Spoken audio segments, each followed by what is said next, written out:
Ito lagi ang binabagtas namin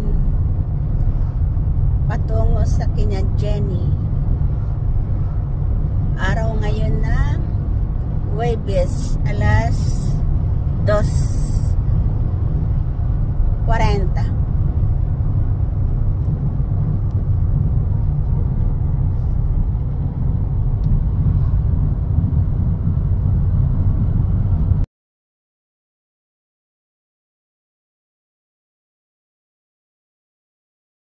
Sige, aray ko. Mag-sasabunutan ng tita. Aray ko. Aray.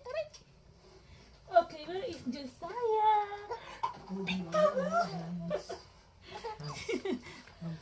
Where is Josiah?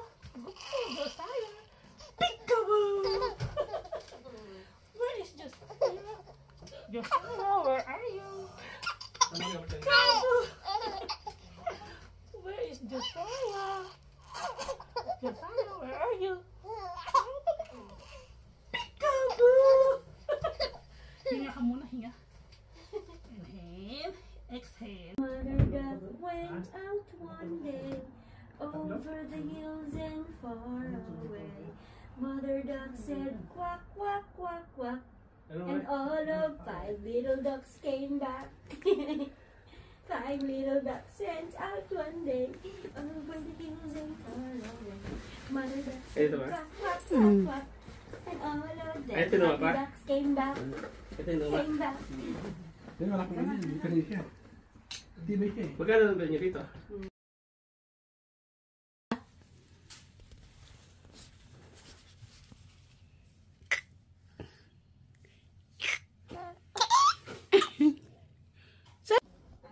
Nakagis na nyo sila parang katangalawang magulang. Ngayon pala yun. Pero ngayon, natawag ko doon sa isa, may din, may Elsa.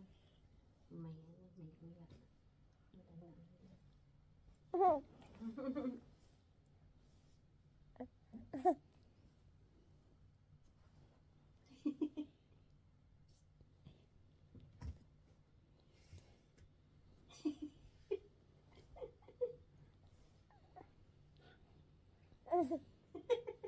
Napakadaling patawanan nito batang ito.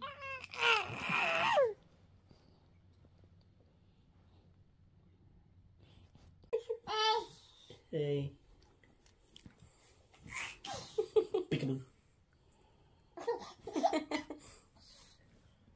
Peekaboo. Peekaboo. Napakadaling patawanan nito batang ito. Bulaga. Ikaw pala bilang tinitingnan. Gusto makipaglaro sa'yo. Bulaga.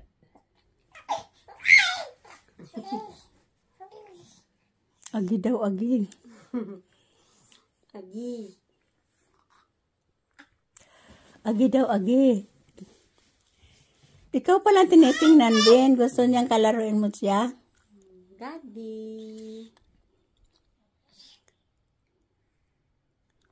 Pinapaswit ang kabin. Oo nga eh, bakit ganun siya? Pinapaswit ang kabin. Sabi niya, psst, psst. Oo. Para lumingon ka. Pinapaswit ang kabin. Ang klase itong bata ka.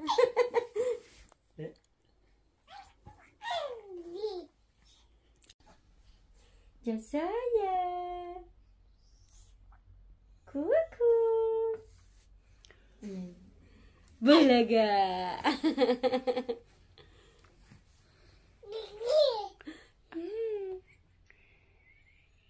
Bulong-bulong. Sabi na, pinipicturean mo na naman ko.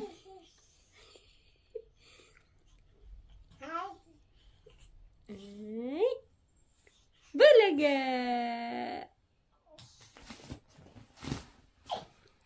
Tawa ng tawa mag-isa.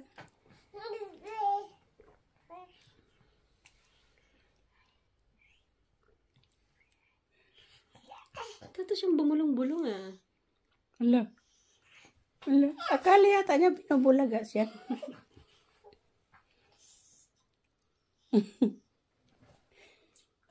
Bulaga.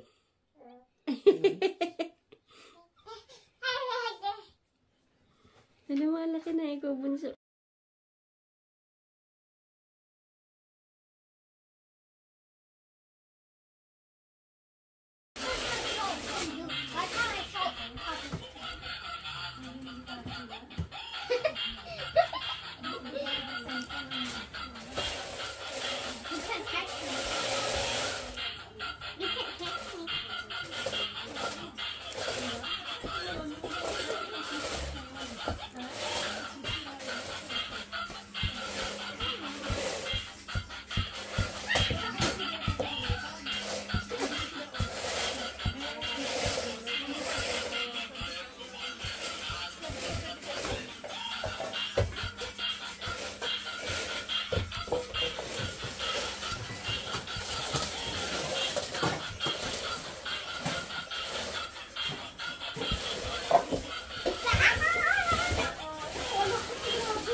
play car.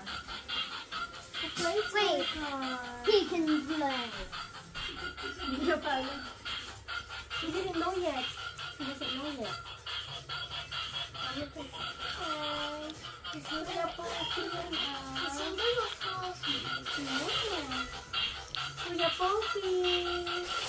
Kuya Poppy and Ate Sophie. He's moving it. Look, look. He's just touching it. I just put it out. Once he grab it, put it in the mouth right away. Try. Come on, try. Yeah, try it. Try yung see. Ay, grabe yung ganito. Ay, grabe yun. Mare, magpapasalamat ko sa ano hakal ha. Sa car. Doon ka mag-ano? Doon ka mag-interview? That is sa Pilipinas? It came from the Philippines or no? No. Someone gave it to me. Parang tagtag na ano, beef ng Pilipinas. Ah. I think Kasi tulog siya ng ano. Talagang Pilipinas. Hindi pa. Katulad pa ano. Mother duck said, quack, quack, quack.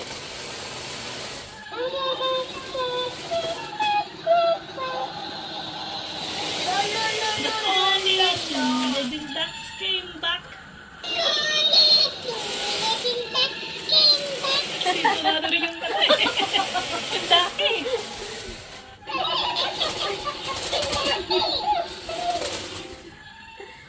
Nasaan ako mama mo?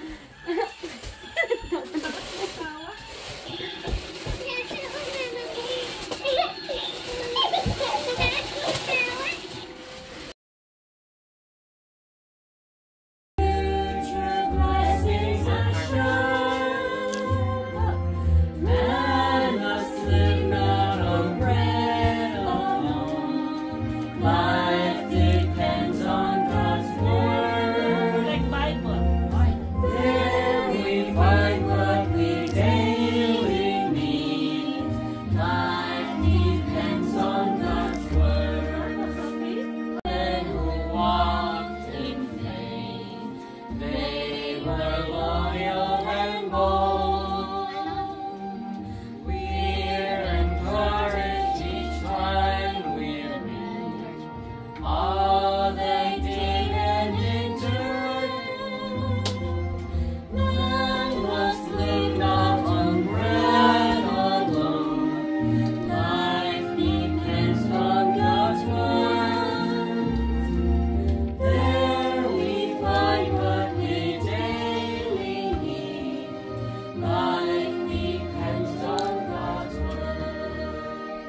Like literally, we don't need ship bread to live alone. Day by day as we read God's word, He gives comfort and hope. When the trials of life arise, He gives wisdom to cope. May we treasure within our hearts all we've read and we've heard. None must live not on bread alone. Life depends on God's word. There we find what we daily need. Life depends on God's word. You wanna? Move on to the third question. What have we learned about the benefits to Philip and his family from showing hospitality?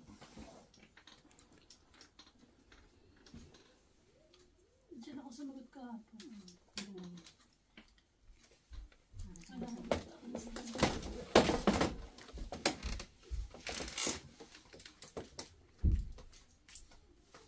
Yes, is it still Brother Brown?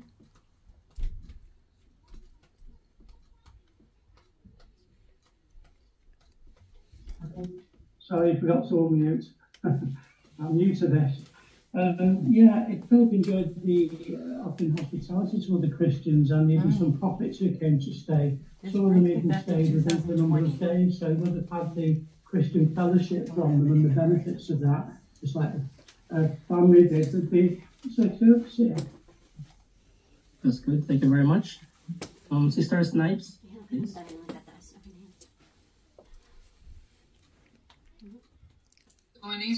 So, in these 15 minutes, we've seen how much we can learn from just one character in the Bible.